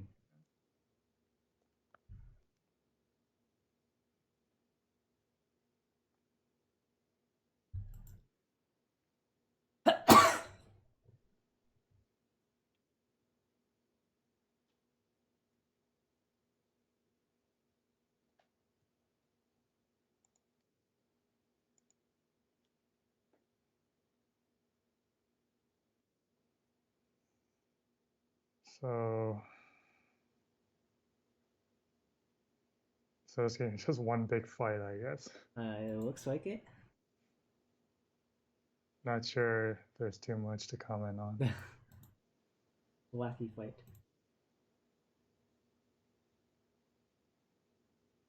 I'm sort of keeping tabs on the real game as it finishes up. Okay, it appears that black is dead here. Ooh, where? Oh, wait, where? This group in my Oh, clone. ah. Wait, yeah. Oh wait, I'm sorry, I had the wrong screen open. Um, no, but he can play E12, right? Wait, I don't understand. Why doesn't white just connect? Uh, I don't know.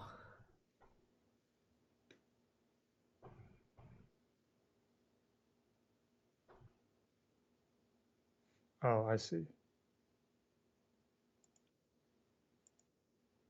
He can play. Wait, this one is center. This one is center, Mm-hmm. and then it's cut. Uh, So white tricky, cannot kill. Yeah, tricky. yeah, makes sense. Hmm.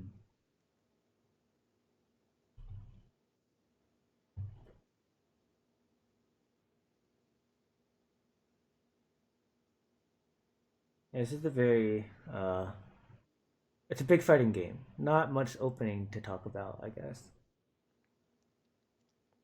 It feels like white is in control at this Hmm. point. He's got good territory, upper right, lower right. Mm-hmm. Um, no weak groups. Mm-hmm. Like basically, if you play Tengen on first move, you try to keep your opponent's groups unsettled, Mm-hmm. so you can get points from attacking. Right. And black basically has two eye groups, and then a framework that's not very impressive. Mm-hmm. So I think white is in control at this moment. Mm.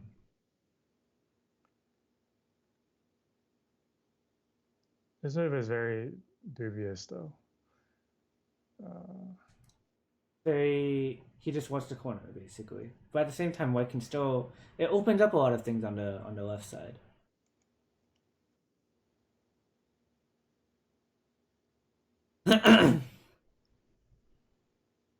wow.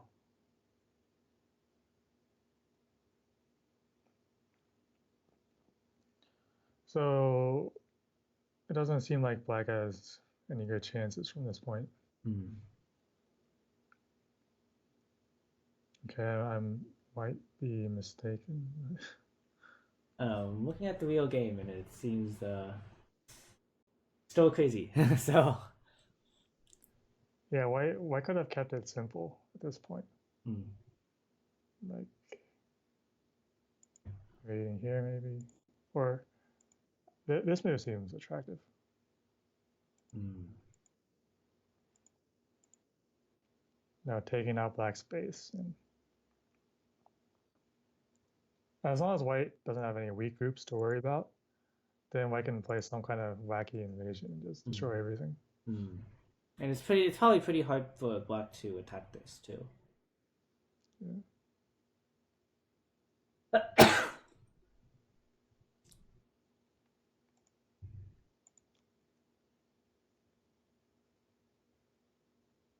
But yeah, white's playing the game is fine too. Like he barely gave up any points, and he's still pretty thick.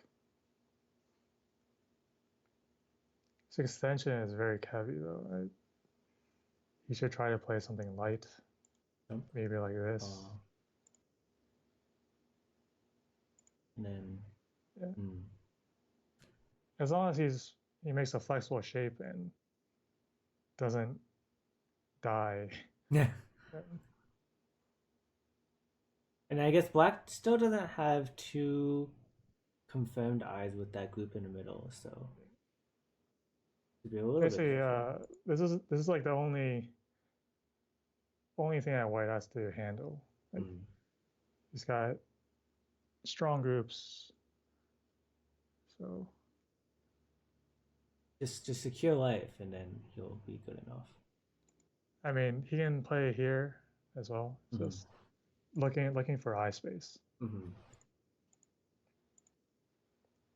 Like this doesn't look like you'll have any problem to live. Right.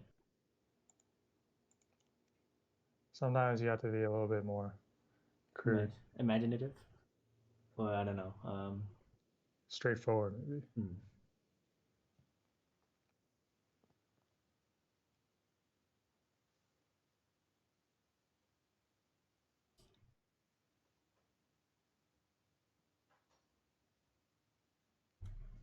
Yeah, it looks like in the game, well, I haven't counted, but I can't quite tell who's up right now. All right, let's skip to the end. Maybe we can count for a moment.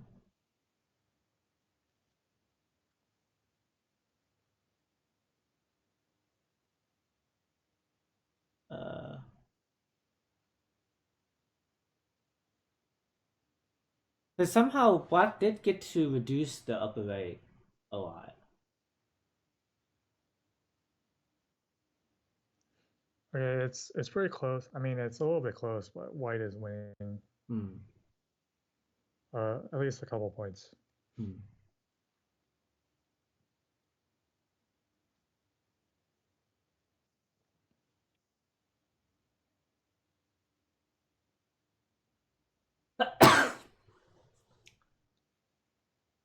I think if we go back like about, I don't know, 30 moves or so, something interesting happened at the bottom.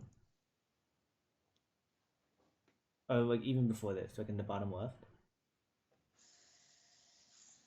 where I think black lost a lot of points.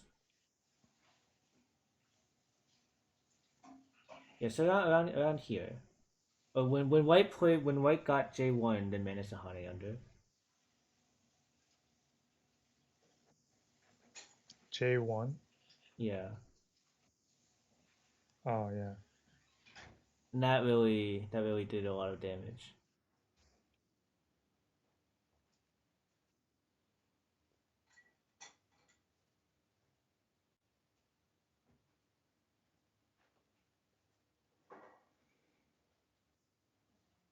But yeah, black was too far behind in the beginning. Like, white made it.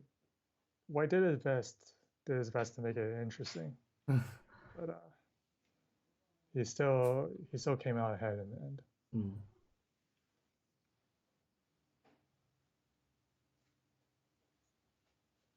So I mean, I guess maybe we can. Should we call this a victory for Santa Barbara?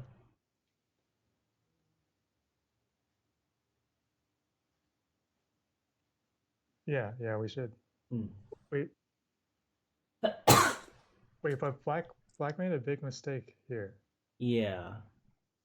If he just next. Stays Oh this, yeah, then wouldn't things be different? probably.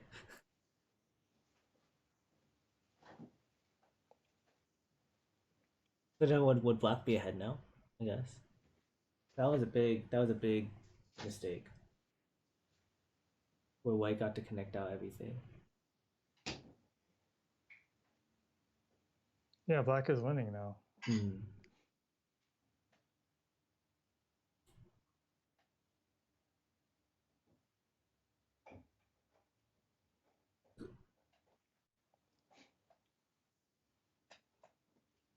Wow, that's pretty unfortunate for Toronto then. Yeah.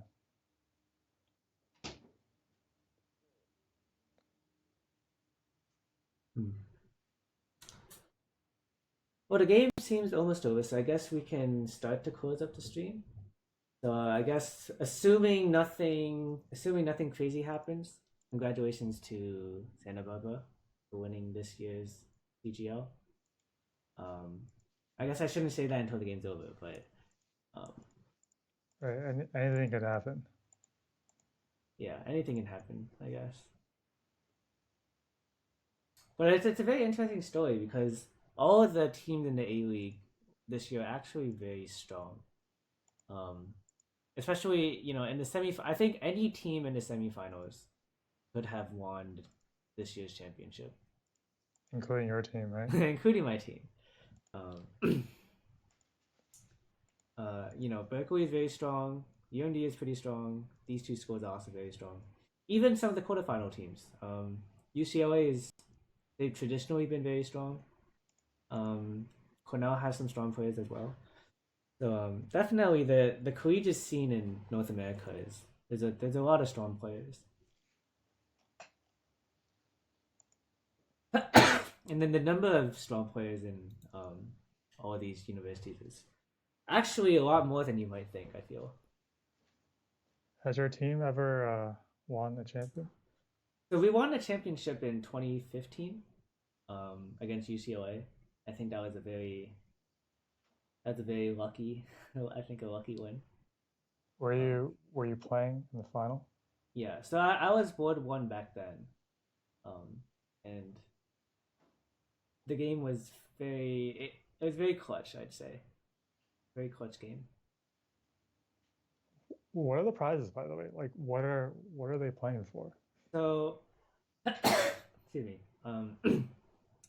So we have this very nice championship trophy that gets passed around um, from school to school, and we put the school's names on the trophy. So like, it has a base that you can put like different, I guess I don't know what you call them, like inserts onto the trophy's base with your school name.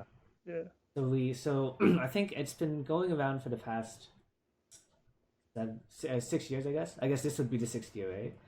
So um, they get that, and then the winning team gets, I believe, it's $250 for their club. Which I mean, I don't know if you would call it a lot, but it's a sizable amount of money for a club to they can, I don't know, spend it on whatever. Right. And then second place, I think it's 100, and third gets 50. Uh, But really, it's kind of like you get the title and you get the trophy too. I guess you can show it off at your club fair, maybe get more people to join your club, things like that. But right. it's also just a good place for uh, college school players to kind of play with each other. Wait, there's a battle for third. Yeah, so that didn't happen today for a number of reasons, but usually yes, there's the battle for third.